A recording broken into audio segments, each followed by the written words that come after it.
and the title of my article is Changing Occupation, Land Rights and Emerging Challenge.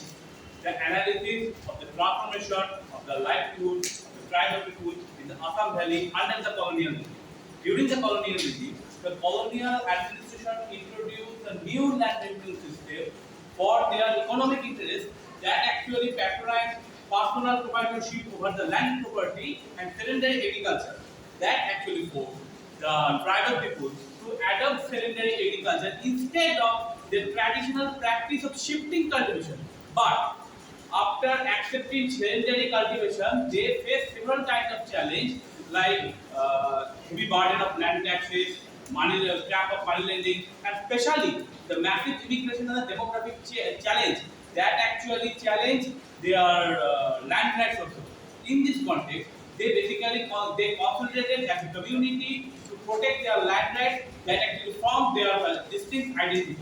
We must focus in this overall process as part of our discussion. But before entering the discussion, there are some questions. The first question is, how did the colonial land policy force the tribal people to adopt sedentary agriculture? The second question is, how did the colonial land policy create a challenge to the livelihood of the tribal people? And the third question is, how did the immigration and the massive demographic change create a challenge or create a threat to the land right of the tribal people? And the fourth question is, how did the tribal people react to this challenging scenario? In this article, we can start answer of this question as part of this discussion. But before discussing the entire scenario, we must focus on the background, contemporary background. When the British imperial power captured Assam in 1826, it was already devastated due to the Burmese invasion. So the colonial administration imposed Raikawadi system, locally known as the Mojawadi system, for land revenue collection. And in this Mojawadi system, personal proprietorship over the landed property got priority, which was also influenced by several British thinkers like John Locke and Malthus. But despite this state, there are vast wastelands in the Assam Valley, which was also mentioned in the Mills report of 1853. In this situation, there are several tribal people in the Assam Valley, like the Bodo, like the Miki, like the Ragun, like the Rama, who practices shifting cultivation that also depicted in official records. But the colonial state considered the practice of shifting cultivation as the reason behind the vast wasteland in the Assam Valley, because the practice of shifting cultivation conflicted with the colonial state's economic interests. So the colonial state started to discourage the practice of shifting cultivation. As part of this, the colonial state imposed taxation over the Faringati land, I mean the higher land, in where the tribal people basically practices their shifting cultivation. Besides that, in the Gwalpar district, where Jamindar system was established for land revenue collection, Jamindar also encouraged tribal people to adopt sedentary agriculture and establish agricultural settlement. As a result, tribal people was growing through a process of transformation that also depicted in the report of Hunter and well as in other report of.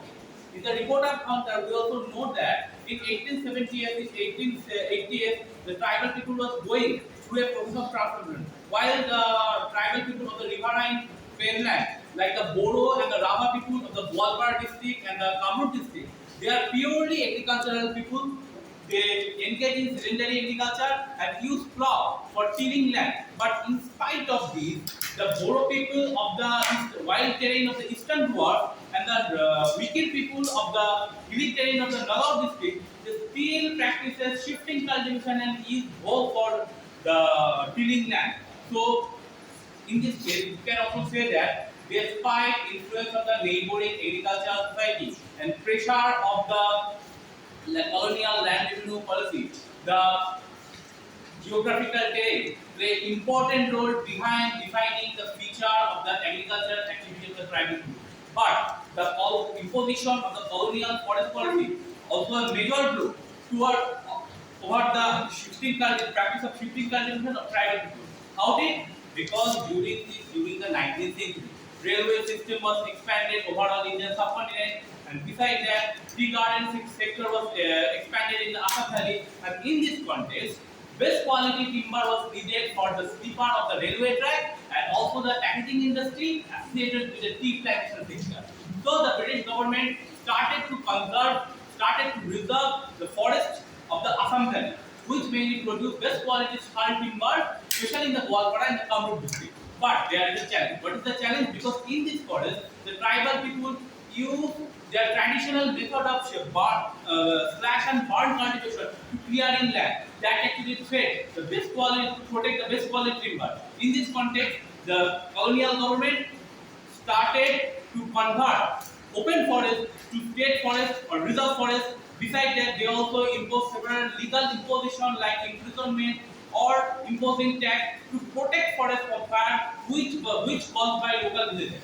As a part of this, the tribal people gradually associated with the sedentary agriculture that was reported in the Federal report, like the district agency of Gwalpara in 1905. In this context, they become connected with their land. Okay, become connected with their land more economically but emotionally. But they also face several challenges like extortion of the zamindars and the mujadars, the drag of the moneylenders, as a heavy burden, and especially the massive immigration and the demographic change that will threat their land rights. And in this context, the tribal people consolidated and they formed political group or association that were vocal for their land rights. But despite this, in the colonial period, in the assembly, they did not so much achieve anything to protect their land rights. But this land right issue help to consolidate or help to encourage tribal people to consolidate themselves as a community that actually form their distinct identity, and this actually lead to impact in the political scenario of the post-colonial Assam. So after analyzing all, we can also see that during the colonial time, imposition of the land revenue policy, imposition of the forest policy, forced tribal people to adopt sedentary agriculture. But after sedentary agriculture, they also face several challenges, especially to their land rights. And in this context, they basically consolidated to protect their land rights. That actually formed their identity and which was impacted in the political scenario in the colonial and post-colonial era.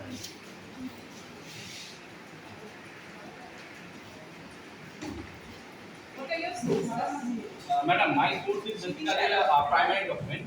First of all, I also talk about the Assam State Archive. Assam State Archive documentary, such as the land revenue documentary, home documentary, Gwalpara papers. That also talk about the condition of the peasants and also census report. And especially, I can also talk about the Mills report of 1853. 1853. You know that in 1856, Assam Valley was captured, and after 1853, just after maybe the 20 years, the 15 years, the Mills report actually depicted the actual scenario of the Assam Valley after the colonial occupation, and this is also a important document to focus to describe the situation of the Assam Valley. And on the Hunter report also. Hunter report is an important document in the 1870s Assam. ওকে আর কারো কিছু প্রশ্ন আছে ওকে ঠিক আছে 16 শতাব্দী থেকে ভারত